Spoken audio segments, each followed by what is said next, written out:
Districts that are questioning if they do position management well. Question number one, I'm going to challenge them. Are your principals involved in the process? And how involved are they?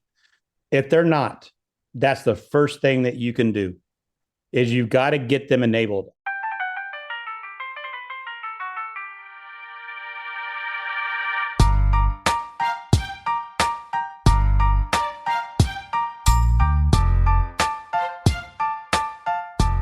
Welcome to the Field Trip Podcast from Frontline Education. I am Ryan Estes, and this is the third episode and the penultimate episode in a short series that is exploring some of the higher level thinking around working with employees in school districts.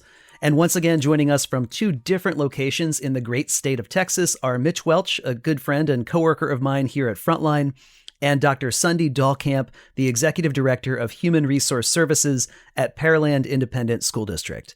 It's great to have the two of you here. I feel like we're getting into a bit of a groove. Well, I appreciate you having us.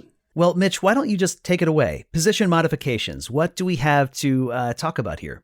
I think this is our sweet spot, I think, in this managing our district and position management. I'm asked all the time of how do we go in and look at processes and what's happening. And we hear this tagline all the time. We have all of our processes are manual and we need to get off paper. There's so many characteristics and personality traits of that district just by that one statement, right?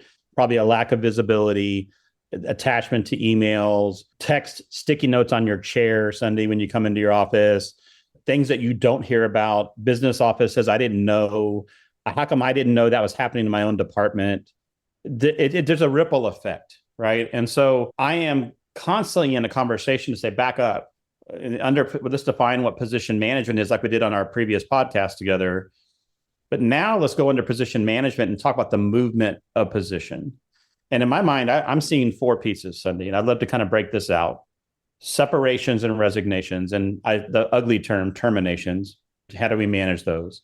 Position modification, meaning I'm from your seat, I have to modify a position and where it sits. I got to reallocate it. I have a special ed position. I need to move a location. I need to move its reporting structure. Funding and accounting changes, budgetary movement of funds, how it's allocated, so we can keep that person working. And then the big one is how do we support our principles of reassigning people in their own building? And I want you to, we'll go into those four a little bit as much as we can, but I've watched you and what you've created. I'd love for you to kind of map out to the audience a little bit. When you came to your district at Pearland, how did this movement look? What did you inherit? Sure. So my purview of what has happened in my district is 17 years in the making.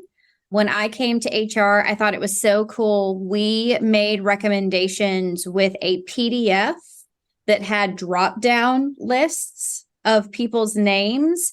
And you used the drop down and then you typed it and then you saved it and then you printed it and then you put it in an envelope and you mailed it across town. Was that brown envelope like a brown envelope with like a Sharpie? It was. And you write all over it. Yes. And we called it pony mail. We actually had a guy with a bike with a satchel pick them up going school to school. That tells me how long I've been in education. Inter-office mail. We called it pony. We called it pony mail. Yeah. Yes. Inter-office mail. We've come so far. We now use Frontline as our human resource software. We started moving away from paper. We had to employ not only the software we use for HR, we had to use other financial softwares that the district owned. We had to utilize our technology department. We had to do some internal programming. And without the ability to have people take risks on ideas that had not really been in existence before, we wouldn't have the system we have now. So to make movement with a position now, my staff can hardline, go straight into our financial software and make a change. And that change can be made by location. That change can be made by day of time. That change can be made as far as account codes, whether it's federal or local. They can make all of those changes hardwired into the system, and it goes through an internal routing process between HR, the business office, the corresponding departments, technology, and everyone is a part of that workflow, and not one single piece of paper gets to leave anyone's office. That right there in and of itself is a huge feat, but it really only involved the people that work here at central office, which In a lot of districts, probably would only involve about 4 or 5 people. But what I'm most proud of is how we were able to take that concept and get it out to the campuses and say, hey, principal, we have trust in your ability to send us information, whether it is hiring someone, moving someone, requesting a vacancy get posted, all of those things that typically would have been paper, all of that position movement, that position creation, that position adjustment happens now at the lowest possible level.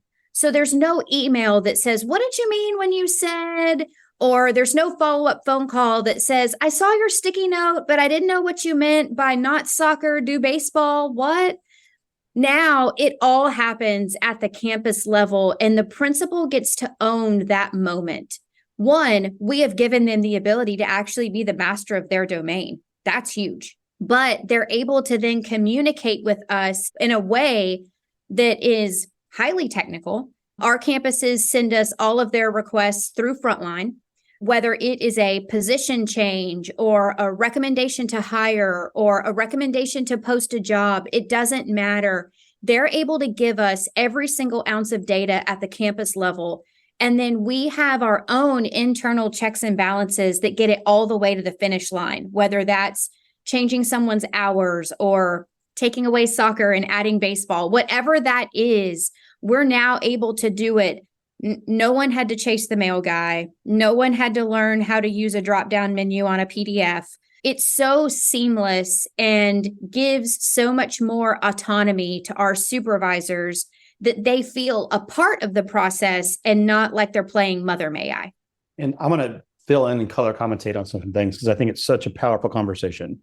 Districts that are questioning if they do position management well. Question number one, I'm going to challenge them. Are your principals involved in the process? And how involved are they? If they're not, that's the first thing that you can do is you've got to get them enabled. I was just in a district this week and I was doing some traveling and I sat with the district who's had our solutions for a long time. And they said, we are trying to take away as much as possible from the principals as we can because they keep messing up. And I'm like, whoa. The more you take away from them, the more complicated this is going to become and the more mistakes you're going to make at his district office. See, you're going to have issues. If principals are making mistakes in movement recommendation, if principals are making mistakes with regards to making employment decisions, then the form you created is broken. That's right. Because your form itself should be so tight and so locked in that all they're making is choices. They're not making mistakes. They can't make a mistake because the form itself only allows choices, not errors. And I love something in that form. I love you're proactive in it too, meaning I'm making a decision and a request of my own staff as a principal. But knowing what this decision is going to do, because I've been so enabled by the district to learn this way and to think this way, I'm now going to bring other people that need to know what I'm doing into the workflow. So they might not have been initially on the initial form, but we've put a little section in there that says, I need the director of athletics and I need the director of special education involved in this one, and they need to review it, but not all the time, only when I need them to be. And you're starting that with the initial person making the request. Sure. That is a culture thing. That is a environment piece that's now going to help you in the control piece down the line. Well, some of that started. We would have principals that would hire a special education teacher, and the special education people would call human resources and say, we don't know who this is. What? What do you mean you don't know who this is?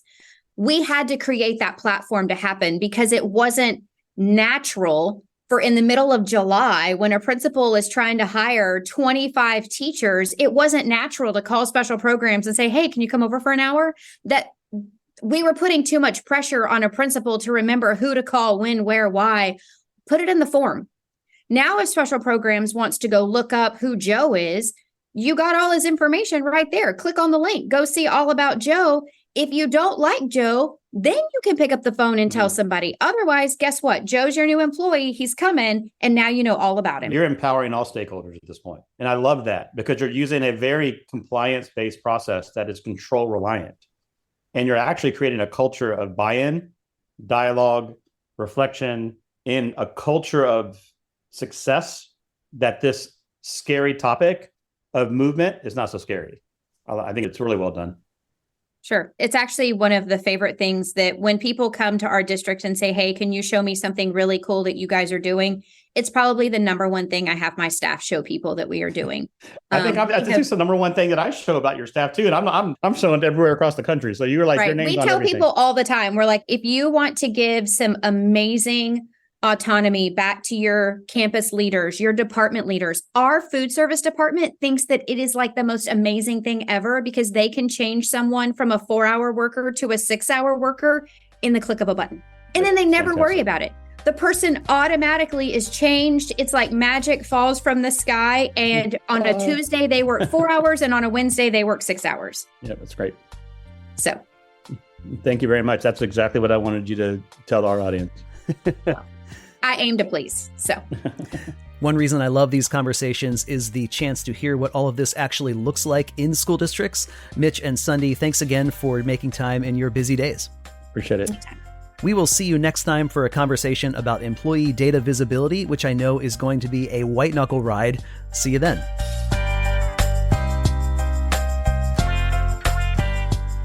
Field Trip is a podcast from Frontline Education, a leading provider of school administrative software. If you work in school administration, you can find solutions for managing the entire employee lifecycle at frontlineeducation.com, including Frontline HRMS, which can help you leverage real-time data for strategic workforce planning and position management. For Frontline Education, I'm Ryan Estes. Thanks for listening, and have a great day.